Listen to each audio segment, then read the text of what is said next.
Good afternoon. It's wonderful to be a part of the Integrated Health and Wellbeing Council's initiative of educating people in the area of nutrition and rheumatological diseases. I would really want to thank Dr. Himani Singh and Dr. Debashis Danda for inviting me as a guest speaker on this prestigious forum. Our discussion today afternoon will hover around these three questions. I will attempt to give a general overview, and my eminent colleagues will cover the specifics, including answering various questions. Immunity is defined as a body's ability to recognize and neutralize or destroy harmful foreign substances in our body. So here are 2 points to note here. One, recognition or memory, and second, neutralizing or destroying.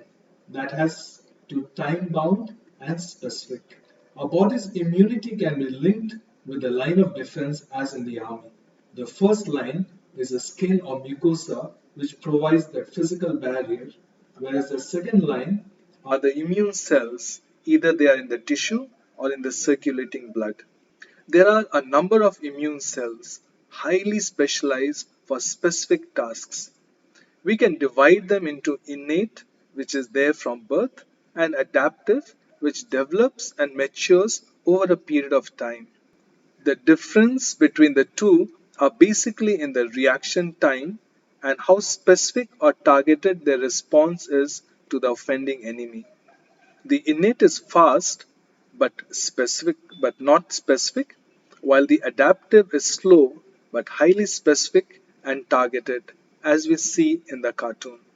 The second difference is the innate immune cells are like wrestlers who fight physically and also called cytotoxic or phagocytosis in medical terms. While the adaptive immune cells, they fight from a distance but with precision and specificity, using highly designed bullets that reaches the target and neatly destroys the enemy with minimum damage to the surrounding. So innate is like a rabbit, fast but not specific, and the adaptive is like the tortoise, slow but specific and steady. In coronavirus, it is a virus that enters and multiplies in the body, but it is the immune response that damages the organs and kills the person. For example, when the security tried to kill the terrorists in Taj Hotel, there were loss of innocent people and property. The more intense the attack, the more the damage. So autoimmune diseases is where our own immune cells attacks our own body and causes various diseases. So how do we manage these conditions apart from the specific medications?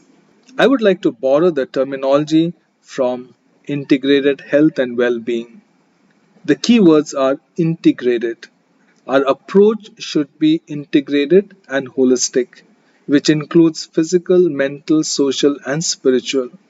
And the well being is the outcome. It's a holistic outcome, a feeling of well being, not just having normal medical parameters. We are familiar with the definition of health by WHO. This definition was coined in the year 1948 and it still holds good. A sense of well being, physical, mental, and social. Out of these premises came a strong, organized, and scientific movement called lifestyle medicine. Lifestyle medicine is defined as an evidence based medical specialty that uses lifestyle, optimal nutrition that's predominantly whole food and plant based, physical activity, stress management, adequate sleep and hydration, tobacco and alcohol cessation, as well as social support as a therapeutic intervention to prevent, treat, or even reverse lifestyle related chronic diseases.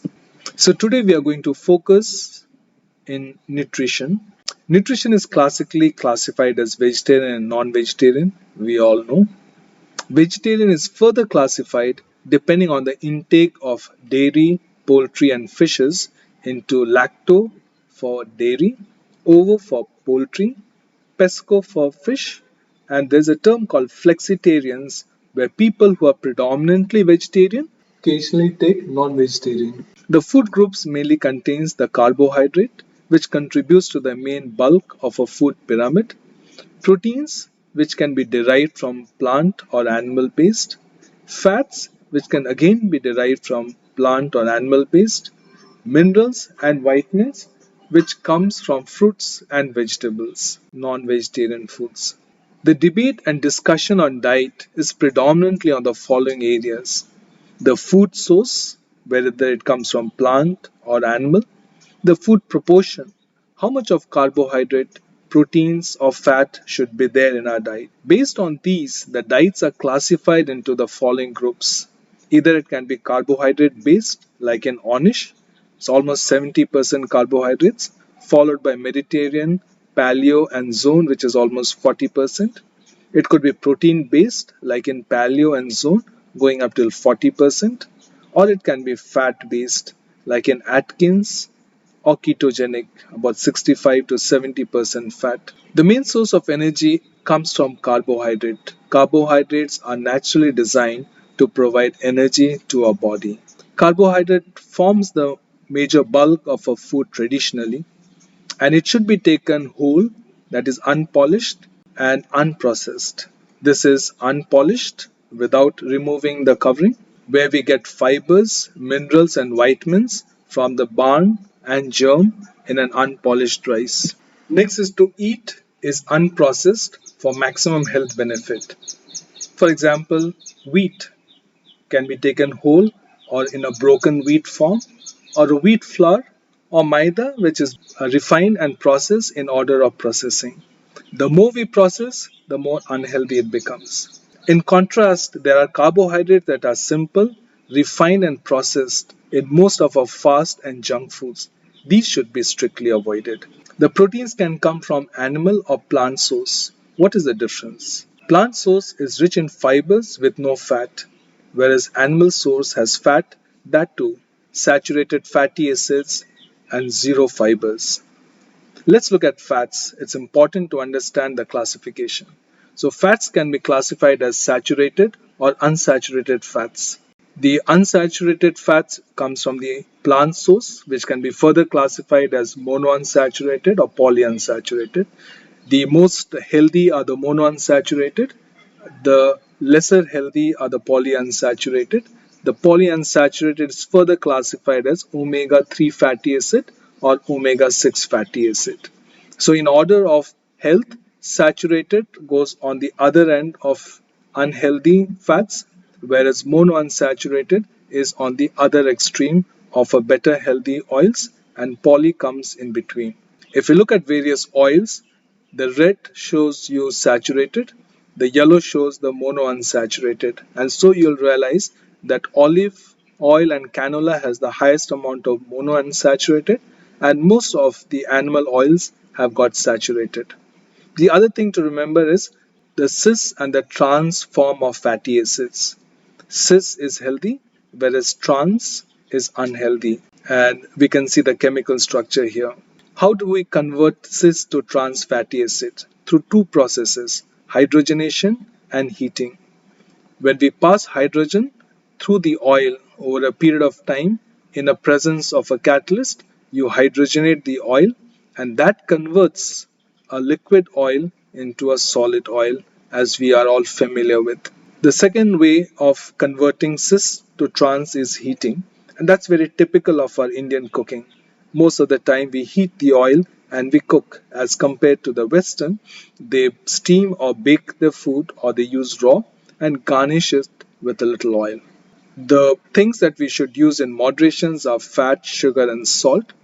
And the most important and the most non-controversial recommendation is regarding the role of fruits and vegetables. These are high in various chemicals called antioxidants, which plays a very important role in various non-communicable diseases, include rheumatological conditions. So to summarize the nutritional tips, we should have 2 to 3 major meals, avoid in between meals, avoid snacks and fast foods, which are a source of mostly unhealthy food. Chew your food well, avoid water immediately after the food, drink about 3 to 4 liters of water. One way to put it is godly wisdom versus man's wisdom. As long as we consume the food as it exists in nature, it is the most healthy form for us. Exercise in between meals. Important in rheumatological conditions because of pain and stiffness, most of them have restricted joint mobility. And so the exercises that you would recommend is increase range of joint movement to avoid contractures, muscle atrophy, decreasing joint stability and increasing fatigue and weaker muscles. So the prescription would have exercises for increasing range of movement, exercises for increasing muscle strength, and regular aerobic exercises like walking, swimming, and cycling. Sunshine, vitamin D, we all know is important. 30 minutes of sun exposure between 10 to 1 p.m. is where you get the maximum UV light for maximum vitamin D production. And deep breathing exercises are generally good for our health. Sleep, very important. A general sleep hygiene is early to bed and early to rise. Bedtime as early as possible. I've written 9 to 10, could be earlier than that. Wake up early, have at least 7 hours of sleep. Dinner should be early and light. Avoid tea and coffee, avoid TV, avoid exercises. All these things can take away the sleep that you may be having, and sleep in a dark and quiet room. Stress does increase a lot of inflammatory response in our body. So avoid unnecessary stress, alter the situation, adapt to the stressor, or if not possible, accept the things that you cannot change. And at the heart of the matter is spiritual. Spirituality is not about religion, spirituality is how we look at things. It's about a worldview, it's about a perception. That is what decides how we take care of our body, how we feel relaxed in our mind, and how we interact with people. And behavioral change is very critical to our mindset, and that is very important.